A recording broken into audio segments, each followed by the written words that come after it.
Selamat pagi pemirsa, apa kabar Anda hari ini? Senang sekali dapat menjumpai Anda dalam berita Papua hari ini. Saya Yuni Rumbarar bersama tim redaksi telah menyiapkan sejumlah berita menarik dan aktual untuk Anda. Berikut 3 berita utama. Diduga karena korsleting listrik, sebuah minibus terbakar di SPBU Timika.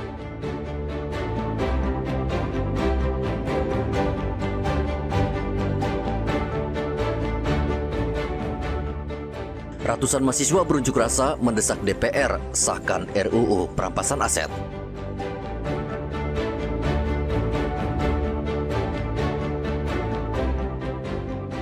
Pencarian pengembala sapi di Merauke diperluas ke hutan perbatasan Papua Nugini.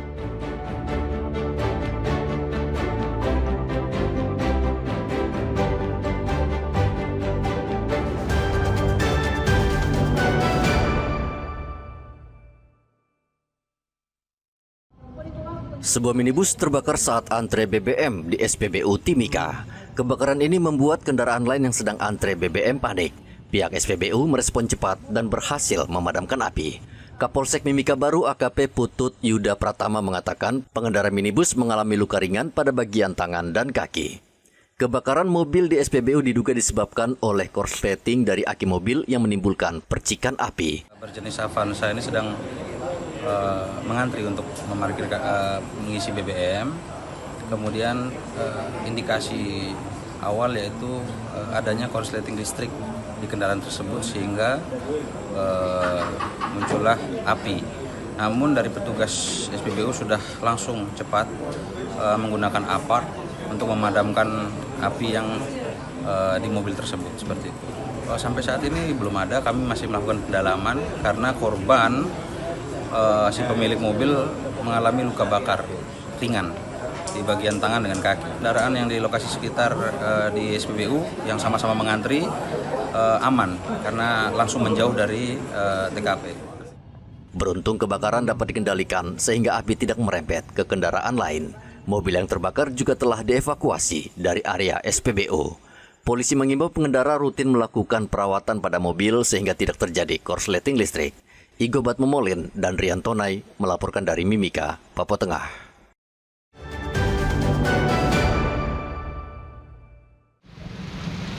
Ratusan mahasiswa yang tergabung dalam solidaritas organisasi mahasiswa di Manokwari berunjuk rasa di halaman kantor DPRD Papua Barat. Mereka menyampaikan aspirasi seperti rekan-rekan mereka di tanah air yang menuntut perbaikan dan perubahan. Pengunjuk rasa meminta DPRD mengesahkan RUU perampasan aset, membatalkan kenaikan pajak, hingga tuntutan mencopot Menteri Keuangan Sri Mulyani dan Kapolri. Unjuk rasa berlangsung damai dan Ketua DPR Papua Barat, Orgenes Wonggor, menerima para mahasiswa untuk berdialog. Ketua DPRD Papua Barat, Orgenes Wonggor, berjanji akan membawa tuntutan para mahasiswa ke pemerintah pusat dan menjadi pembahasan pemerintah daerah. Setelah kita lembaga kan setelah ini, tapi yang menjadi urusan pusat ya kita juga akan secara resmi dan lembaga juga berusaha secara resmi menyampaikan ke pusat. Meski berjalan damai, polisi tetap menyiagakan ratusan personel mengantisipasi adanya kericuhan. Ada sekitar 40 personil, kemudian rekan-rekan dari TNI Angkatan Udara juga diperbantukan di sana. Kemudian tadi dilapis juga dengan anggota saya, ada sekitar 40 personil sudah di sana. Nah, namun itu tadi namanya dinamika ya. Jadi kayak terjadi ya, rekan-rekan mahasiswa kebetulan mau menyampaikan aspirasi di sini, kemudian kemudian dari Bapak Ketua ya DPR juga bersedia untuk menerima di sini. Jadi kita laksanakan di sini. Saya banyak titip pesan ya, kita budayakan yang baik ya. Kita tradisikan yang benar ya. Tradisi itu belum tentu benar, tapi kebenaran itu harus kita tradisikan ya. Unjuk rasa berjalan damai setelah bertemu dengan Ketua DPRD Manokwari. Mahasiswa lalu membubarkan diri dengan tertib. Edi dan Rian Tonai melaporkan dari Manokwari, Papua Barat.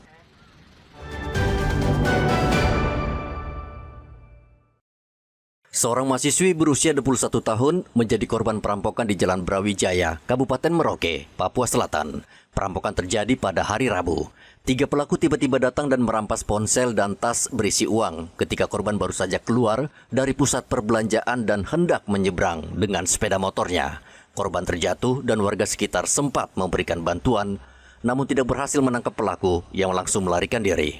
Di Jalan Brawijaya, depan SBM Merauke, telah terjadi kasus pencurian dengan kekerasan seorang pelajar mahasiswa inisial MS, dan dengan gerak cepat patroli Ramor Roda 2 Samapta Polres Merauke berhasil mengamankan satu orang pelaku, dan sekarang pelaku sudah diamankan di rutan Polres Merauke. Polisi yang mendapat laporan langsung bergerak dan menangkap 2 pelaku di sekitar lokasi kejadian. Polisi saat ini masih memburu 1 pelaku lainnya. Pelaku dijerat dengan pasal pencurian dan terancam hukuman penjara 7 tahun. Polisi mengimbau warga waspada dan tidak berkeliaran di lokasi rawan kriminal di jam-jam rawan. Muhammad Ridwan dan Rianto Nai melaporkan dari Merauke, Papua Selatan.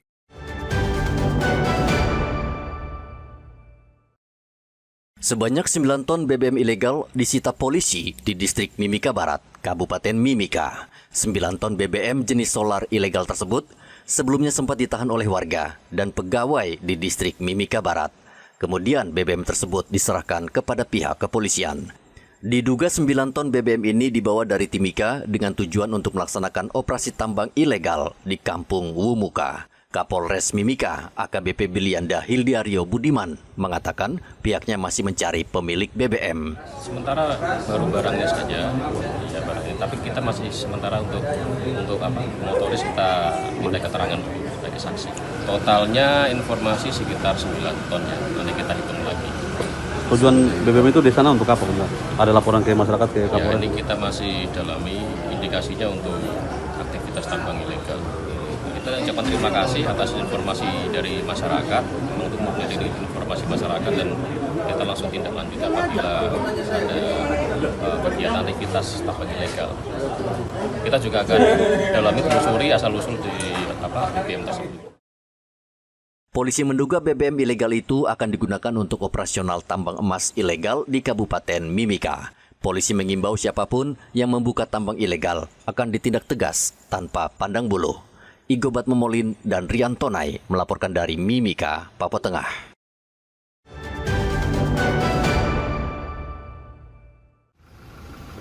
Hingga hari ke-11, tim SAR dan warga belum berhasil menemukan Imron yang hilang di hutan Naukenjerai saat menggembalakan sapi, walaupun jumlah personel yang terlibat dalam pencarian bertambah. Selain tim SAR, TNI Satgas Pamtas dan Kepolisian Polsek Onggaya juga turun tangan membantu pencarian. Namun pada hari Kamis, tim menemukan kuda milik korban yang digunakan untuk mengembalakan sapi. Di sekitar lokasi juga ditemukan bekas pembakaran kayu. Tim SAR juga menggunakan drone untuk membantu pencarian dan menambah 2 unit mobil operasional untuk menjelajahi area pantai di sekitar kawasan. Dalam pencarian kali ini, tim terbagi menjadi 3 kelompok dengan harapan dapat lebih mudah terdeteksi jejak Imron di dalam hutan. Imron terakhir mengembala puluhan ekor sapi di kawasan hutan Naukenjerai, Kabupaten Merauke pada akhir Agustus lalu. Namun semenjak itu, pria berusia 45 tahun ini tidak pulang ke rumah, sementara puluhan ekor sapi yang digembalakan pulang ke kandang. Muhammad Ridwan dan Rianto Nai melaporkan dari Merauke, Papua Selatan.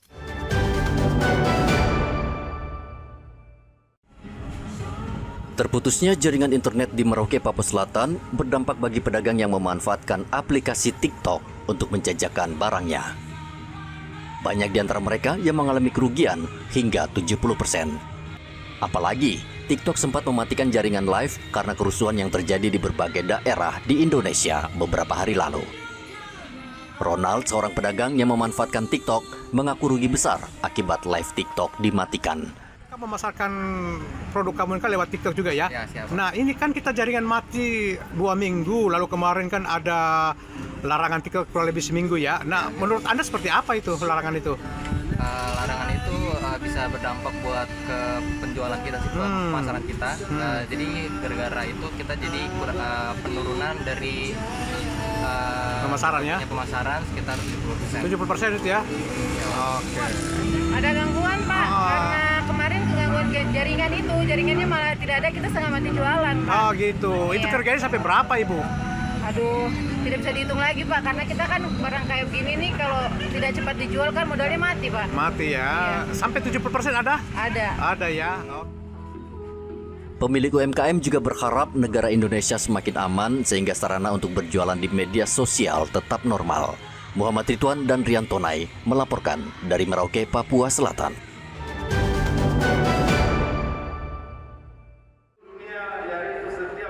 Ratusan umat Islam di Merauke memadati Masjid Raya Al-Aqsa untuk memperingati Maulid Nabi Muhammad SAW pada hari Kamis malam. Peringatan Maulid ini mengundang Ustadz Armayadi Al-Ghafari. Ia mengajak umat Islam di Merauke untuk meneladani jejak dan sifat Nabi Muhammad SAW. Ia juga menekankan pentingnya sifat sabar dan ikhlas dalam menyikapi berbagai permasalahan bangsa. Kepada seluruh umat Islam, khususnya yang ada di Provinsi Papua Selatan, untuk kita kembali meningkatkan iman dan takwa kita kepada Allah Subhanahu wa Ta'ala dengan senantiasa melihat suri teladan daripada Nabi Muhammad SAW, sehingga kita menyikapi semua aspek kehidupan kita dengan senantiasa bersyukur kepada Allah Subhanahu wa Ta'ala dan senantiasa menyikapi ini dengan iman dan takwa. Umat Islam diimbau tidak mudah terprovokasi oleh berbagai isu yang berkembang di tengah masyarakat saat ini.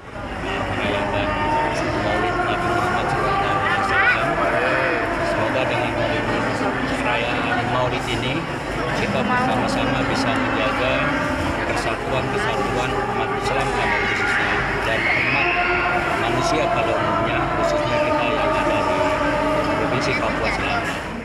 Selain merayakan Maulid Nabi, ratusan umat Islam juga mendoakan agar bangsa Indonesia semakin sejahtera dan semakin damai. Muhammad Ridwan dan Rian Tonai melaporkan dari Merauke, Papua Selatan.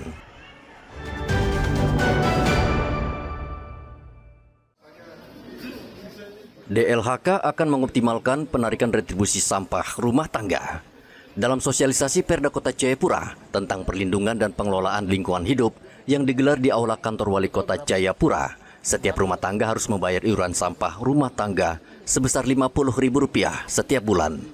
Dengan membayar Rp50.000, sampah rumah tangga akan langsung dijemput satu persatu oleh petugas kebersihan di setiap rumah. Sekarang ini kita lagi insentifkan ini, karena ini suatu pendapatan yang memang perlu kita percepat potensi direalisasikan kepada masyarakat.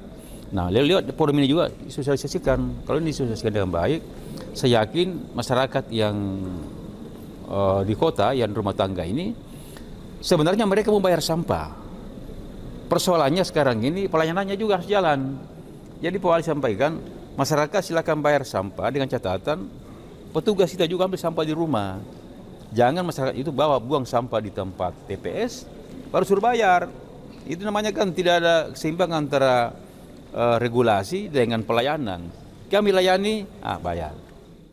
Selama ini warga belum dikenakan pembayaran untuk pembuangan sampah, sehingga warga membuang sampah sembarangan dengan alasan lokasi penampungan sampah jauh dari rumah. Selain sosialisasi, kita juga lagi berupaya untuk pemungutan, jadi sama-sama berjalan. Termasuk kami di LHK diberikan kewenangan untuk menarik retribusi sampah rumah tangga, baru sampah rumah tangga. Kalau sampah yang jasa usaha seperti hotel, seperti toko-toko itu langsung dengan pembayaran fiskal itu oleh teman-teman PPTSP. Karena memang yang koordinasi kami dengan distrik dan kelurahan. Jadi memang yang punya banyak bekerja di sini teman-teman kelurahan, karena kita ada merekrut masing-masing kelurahan itu 2 operator. Operator itu berfungsi untuk menginput dan memungut. Penarikan iuran sampah pada setiap rumah tangga juga sebagai upaya untuk meningkatkan pendapatan asli daerah agar realisasinya bisa melebihi target sebesar Rp5 miliar. Kota Jayapura saat ini menghasilkan lebih dari 250 ton sampah per hari. Hendra dan Rian Tonai melaporkan dari Kota Jayapura, Papua.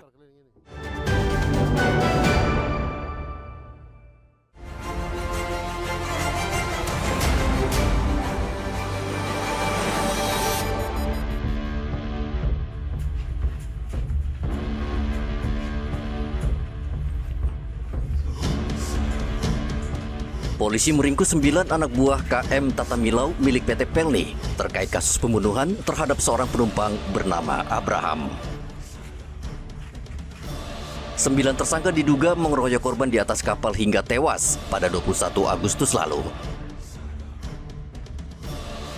Kasus ini terungkap setelah hasil autopsi keluar terdapat sejumlah luka lebam di tubuh korban. 9 ABK yang terlibat dijerat dengan pasal pembunuhan dan terancam hukuman penjara 12 tahun.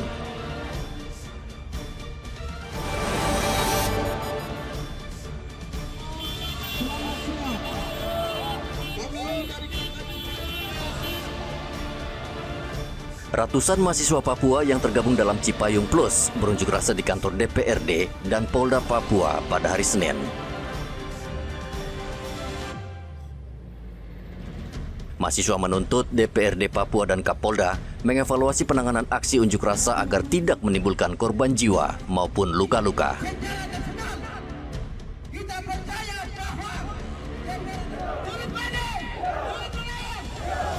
Pengunjuk rasa meminta evaluasi dan peningkatan kapasitas aparat keamanan agar penanganan aksi demonstrasi ke depan lebih mengedepankan pendekatan persuasif dan penghormatan terhadap hak sipil. Mereka mengutuk keras tindakan represif, kriminalisasi, dan penghilangan nyawa yang dilakukan oleh aparat negara dalam menghadapi aspirasi masyarakat, terutama dalam unjuk rasa di Papua.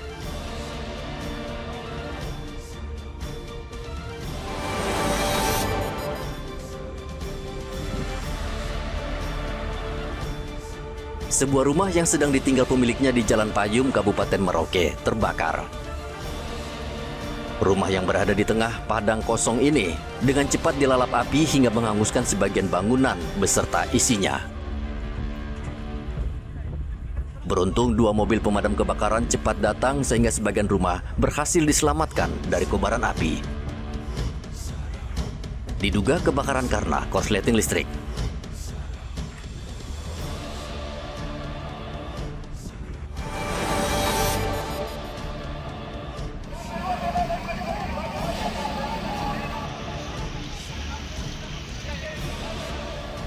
Ratusan mahasiswa berunjuk rasa di lingkaran AB Pura, Kota Jayapura. Massa membawa spanduk dan pamflet yang menuntut pembebasan 4 terdakwa kasus makar yang persidangannya dipindahkan ke Makassar, Sulawesi Selatan.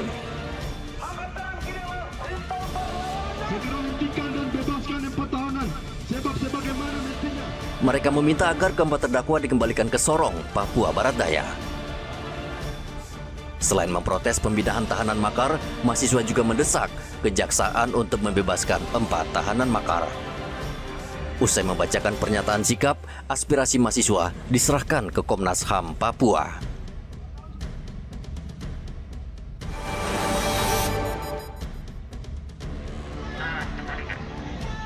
Ratusan mahasiswa berunjuk rasa di Kabupaten Manokwari, Provinsi Papua Barat pada hari Rabu. Massa berunjuk rasa di halaman kantor DPRD Papua Barat. Sambil membawa spanduk dan pamflet, mahasiswa meneriakan tuntutan kepada DPR Papua Barat. Sejumlah tuntutan disampaikan oleh mahasiswa, antara lain membubarkan DPR, menolak kenaikan gaji dan tunjangan DPR, menolak kenaikan pajak yang merugikan rakyat, membatalkan Undang-Undang Cipta Kerja, dan melakukan evaluasi menyeluruh terhadap institusi Polri. Usai menyampaikan aspirasi, massa membubarkan diri dengan tertib.